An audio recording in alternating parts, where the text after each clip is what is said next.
Hello all, welcome to பாரு wings. பாரு விங்ஸில் இன்றைக்கி நம்ம பார்க்க போகிற ரெசிபி என்னென்னா பால் கொழுக்கட்டை. வாங்க எப்படி செய்யலான்றது பார்க்கலாம். ஃபஸ்ட்டு ஒரு பாத்திரத்தில் நல்லா தண்ணியை கொதிக்க விட்டுக்கலாம். நல்லா இந்த மாதிரி கொதி வந்ததுக்கப்புறம் இறக்கி வச்சுக்கலாம். இன்னொரு பாத்திரத்தை எடுத்துகிட்டு அதில் இடியாப்ப மாவு சேர்த்துருக்கேன். இடியாப்ப மாவும் சேர்த்துக்கலாம், இல்லை அரிசி மாவும் சேர்த்துக்கலாம். இடியாப்ப மாவு நான் சேர்த்துருக்கேன். சேர்த்துட்டு அதுக்கு நம்ம சுட வச்ச தண்ணியை கொஞ்சம் கொஞ்சமாக ஆட் பண்ணிக்கலாம். ஆட் பண்ணி கரண்டி போட்டு கிண்டுங்க, இல்லைன்னா கை சுற்றும்.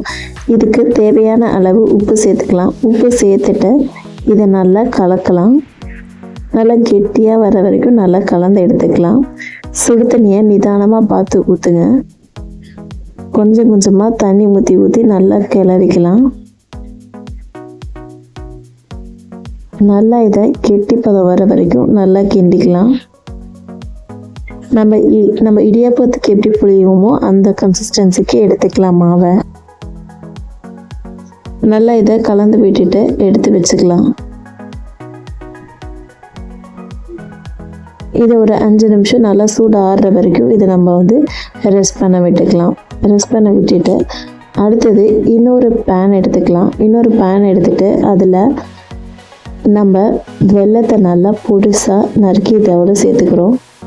நல்லா இடித்து இதில் சேர்த்துக்கலாம். சேர்த்துட்டு இதில் தண்ணி விட்டு நல்லா கொதிக்க விடலாம். இதில் பாகுப்பதெல்லாம் வர தேவையில்லை. நல்லா இதில் அந்த வெல்லம்லாம் நல்லா கரைஞ்சி வந்தாவே போதும். நல்லா இந்த மாதிரி கரைஞ்சி வந்ததுக்கப்புறம் ஸ்டவ் ஆஃப் பண்ணிவிட்டு இதை நம்ம ஒரு சைடு எடுத்து வச்சுக்கலாம்.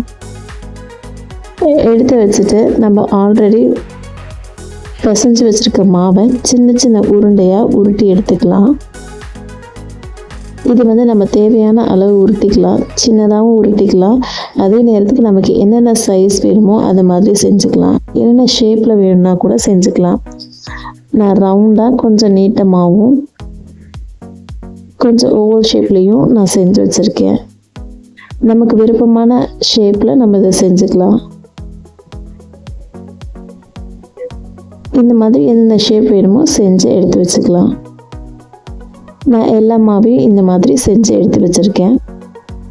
அதுக்கப்புறம் இன்னொரு மிக்ஸி ஜாரில் தேங்காவை போட்டுட்டு நல்லா அரைச்சி தேங்காய் பால் எடுத்து வச்சுக்கலாம். எடுத்து வச்சுட்டு இன்னொரு பேனை வச்சுட்டு அதில் தண்ணியை வச்சுக்கிறோம். இந்த தண்ணி நல்லா கொதி வரணும். நல்லா கொதி வந்ததுக்கப்புறமேட்டு நம்ம உருட்டி வச்சுருந்த மாவை இதோட சேர்த்துக்கலாம். இது நல்லா கொதிக்க கொஞ்சம் கொஞ்சமாக சேர்த்துக்கோங்க. இதில் நல்லா சேர்த்துட்டு இது நல்லா கொதி வர வரைக்கும் அப்படியே விடுங்க. கரண்டி போட்டு கிண்டிடாதீங்க. கிண்டினீங்கன்னா அது உடஞ்சது மாதிரி வந்துடும். கையை விடாமல் இந்த மாதிரி ஷேக் பண்ணி விடுங்க. கொஞ்சம் கெட்டியாக இருக்கிற மாதிரி தான் இருக்கும். நம்ம அடுத்து தண்ணியில் சேர்க்கும் போது இதோட லெவல் நல்லா தண்ணியாக ஆயிரும்.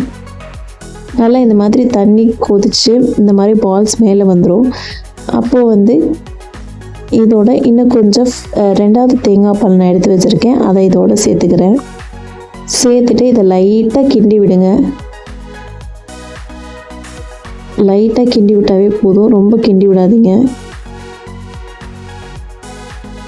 இந்த மாதிரி கிண்டி விட்டுட்டு இதுவும் நல்ல ஒரு கொதி வரணும்.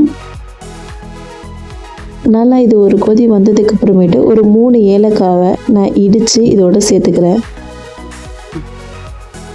அதோட சேர்த்துட்டு அதுவும் நல்லா கொதி வர்றதுக்கு அப்புறமேட்டு நம்ம வெள்ளைப்பாகு ஆல்ரெடி சேர்த்து வச்சுருக்கோம் இல்லையா, அதை இதோட சேர்க்கணும்.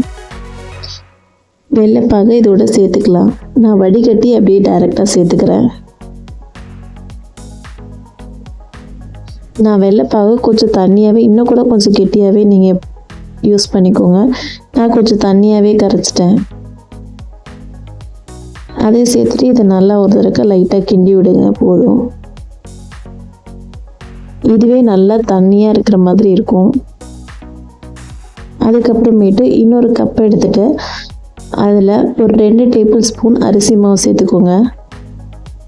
சேர்த்துட்டு அதில் தண்ணி ஊற்றி நல்லா கலந்துக்கோங்க.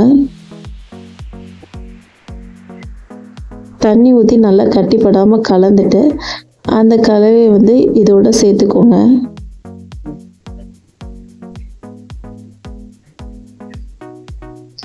கலந்துட்டு இதோட ஆட் பண்ணிக்கிறேன். இது எதுக்கு செய்கிறேன் அப்படின்னா நல்லா ஒரு கெட்டியாக வரணுன்றதுக்காக, கொஞ்சம் கன்சிஸ்டன்சி வரணுன்றதுக்காக நான் தண்ணி இதோட சேர்த்துருக்கேன். இல்லைன்னா ரொம்ப நீத்து போன மாதிரி இருக்கும். இது கொஞ்சம் நல்லா ஒரு கெட்டியாக கன்சிஸ்டன்சி வர்றதுக்காக நான் அதை சேர்த்துருக்கேன். ஒரு 5 நிமிஷத்துலேயே நல்லா இந்த மாதிரி வந்துடும். வந்ததுக்கப்புறம் கடைசியாக நம்ம ஃபஸ்ட்டு அரைச்ச தேங்காய் பாலை இதோட சேர்த்துக்கிறோம். கேஸை ஆஃப் பண்ணிவிட்டு இந்த பாலை சேர்த்துக்கோங்க. கேஸ் ஆஃப் பண்ணதுக்கப்புறம் இந்த தேங்காய் பாலை சேர்த்திங்கன்னா நல்லா அருமையாக இருக்கும். அதுக்கப்புறம் துருவி வச்சுருக்கிற தேங்காவை இதோட சேர்த்துக்கிறேன். நல்லா ஒரு கை தேங்காய் பூவை இதோட சேர்த்துக்கிறேன். சேர்த்துட்டு சர்வ் பண்ணால் ரொம்ப அருமையான தேங்காய் பால்